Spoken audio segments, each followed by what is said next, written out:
राहुल गर्ग जी हरिद्वार से। राधे राधे। राधे राधे महाराज जी। महाराज जी, कीर्ति अकीर्ति सफलता असफलता के चक्र से कैसे बचें? ऐसे बच्चे जोई जोई प्यारो करे सोई मोहि भावे, जब इस पे आ जाओगे तो भावे मोहि जोई सोई सोई करे प्यारे। अगर मेरे प्यारे मुझे अपकीर्ति दिए हैं तो बहुत मंगल विधान है, बिना भोगे हमारे सारे पाप नष्ट हो गए। निंदा से बिना, एक अयोध्या का प्रसंग है, वशिष्ठ जी कुलगुरु थे, तो पूर्व किसी पाप के कारण उनको गलित कुष्ठ था, तो सभा में भी जाने से वो बहुत संकुचित होते। तो वशिष्ठ जी से कहा इससे तो अच्छा है मृत्यु आ जाए। तो उनका नहीं, मृत्यु तो नहीं आएगी अभी। तो उनका प्रभु कोई औषधि या कुछ ऐसा जिससे गलित कुष्ठ, बोले औषधि भी काम नहीं करेगी, एक काम करेगा, तुम्हारी निंदा अयोध्या में होने लगे तो तुम गलित कुष्ठ से रहित हो जाओगे। तो उनका प्रभु ऐसा कौन सा आचरण करूं? तो बोले अगर गलत आचरण करोगे तो नष्ट ही नहीं होगा। तो बोले अच्छा आचरण करेंगे तो बड़ाई होगी, निंदा कहां से होगी? तो वशिष्ठ जी ने विचारा, जो पहले राजा थे बड़े भाई, वो पधार चुके थे युद्ध में, उनकी पत्नी थी, बोले 2 घंटे जाकर रामचरित सुनाया करो, 2 घंटे 8 से 10 बजे तक रात्रि में रोज महल जाओ और उनको रामचरित सुनाओ। अब धीरे धीरे जो गेटमैन थे उनसे धीरे धीरे समाज में फैल कि यार बहुत ही नीच राजा है, भाभी तो माँ के समान होती है और ये 2 घंटे रहता है और अकेले जाता है, इसका मतलब कोई पवित्र भाव से थोड़ी जाता होगा, राजा है भाई। अब पूरे नगर में निंदाएं फैलने लगी कि ये जो राजा है तो बहुत अपवित्र आचरण वाला है अपने, और वो राजा के रामचरितमानस सुनाते, सारा गलित कुष्ठ नष्ट होने लगा। अब 1 महीना में उन्होंने कहा गुरुजी अब सहन नहीं होता, इतनी निंदा हो रही है कि सहन नहीं होता है, और ये नाक का गलित कुष्ठ जा नहीं रहा है। तो बोले नाक वाला नहीं जाएगा, अगर हम तुम्हारी निंदा कर दे तो अभी नाक का चला, हम जानते हैं तुम गलत कार्य नहीं किए। फिर पूरी सभा को बुलाया, जब गलित कुष्ठ खत्म हो गया, और उनकी भाभी को बुलाया और कहा ये 2 घंटे क्या करते? तो गुरुजी ये रामचरितमानस सुनाते हैं जाकर।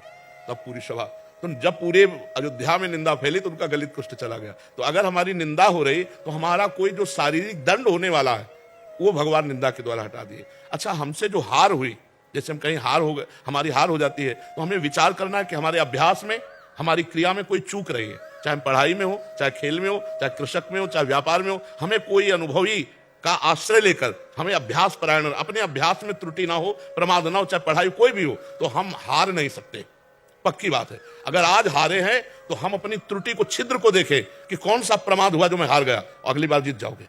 अभ्यास योग युक्तेन, अभ्यास योग से युक्त हो जाओ तो कुछ भी कर सकते हो, कुछ भी कर सकते हो, बहुत बड़ा बल अभ्यास में है। तो इसलिए हम ऐसे विवेक के द्वारा, और ये तभी होगा जब भजन होगा। अगर नाम जप नहीं होता तो बातों से नहीं होता। जिस समय हारोगे ना, हमने अच्छे अच्छे को रोते देखा, चाहे वो खिलाड़ी हो चाहे कोई, जो हारा ना तो वह आंसू से। और भगवान कह रहे सुख दुखे समय कृत्वा लाभा लाभो जया जयऊ, सुख दुख में, लाभ हानि में, जय पराजय में समान भाव रखो।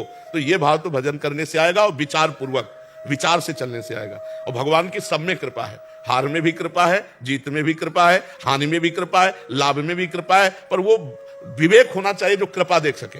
जैसे एक राजा के मंत्री थे, वो बड़े सत्संगी थे, तो उनका अभ्यास पड़ गया था कि जैसे कुछ भी हो तो कहते भगवान की बड़ी कृपा।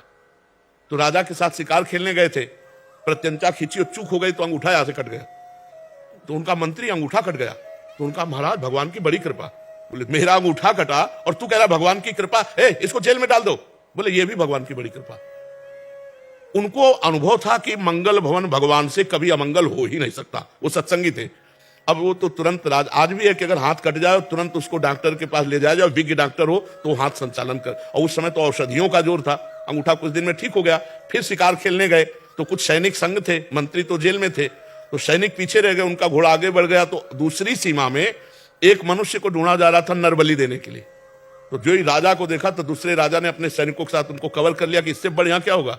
पड़ोसी राजा, अब राजा को पकड़ लिया गया, बंदी बना के ले गए, स्नान आदि कराया, और जब बलि के लिए ले जाने लगे तो देखा अंगूठा में कटे का चिन्ह। तो उसी की बलि चढ़ाई जाती है जो तनिक भी अंग भंग न हो। तब उन्होंने कहा भाई ये तो बलि देने लायक नहीं, छोड़ो इसको, छोड़ दिया। अब उनको लगा यार मंत्री ने ठीक कहा था, अगर अंगूठा न कटा होता तो गला कट जाता, भगवान की बड़ी कृपा। लेकिन मंत्री जेल में सड़ रहा है, मंत्री पद से हटकर जब उसको जेल में डाला तो उसने कहा बड़ी कृपा। अब गए सीधे मंत्री को बुलाया और कहा भाई हमारा अंगूठा अगर ना कटा होता तो गला कट जाता, पूरी बात बताई, लेकिन तुम जेल में सड़ रहे हो, ये कौन सी तुम्हारी कृपा? बोले महाराज मैं मंत्री हूं, सैनिक कहीं भी पीछे रह जाते मेरा घोड़ा आपके साथ होता, और आप बंदी बनाए जाते मैं बना आप आप तो अंगूठे के कटे होने से बच जाते, लेकिन मेरी बलि चढ़ जाती। तो भगवान ने मुझे जेल में रखा है, बड़ी कृपा। तो अगर हम वास्तविक विश्वास करें तो भगवान जो करते हैं उसमें कृपा ही है, पक्का कृपा है, उसमें हम संशय ना करें, भगवान के भरोसे रहें, नाम जप करें।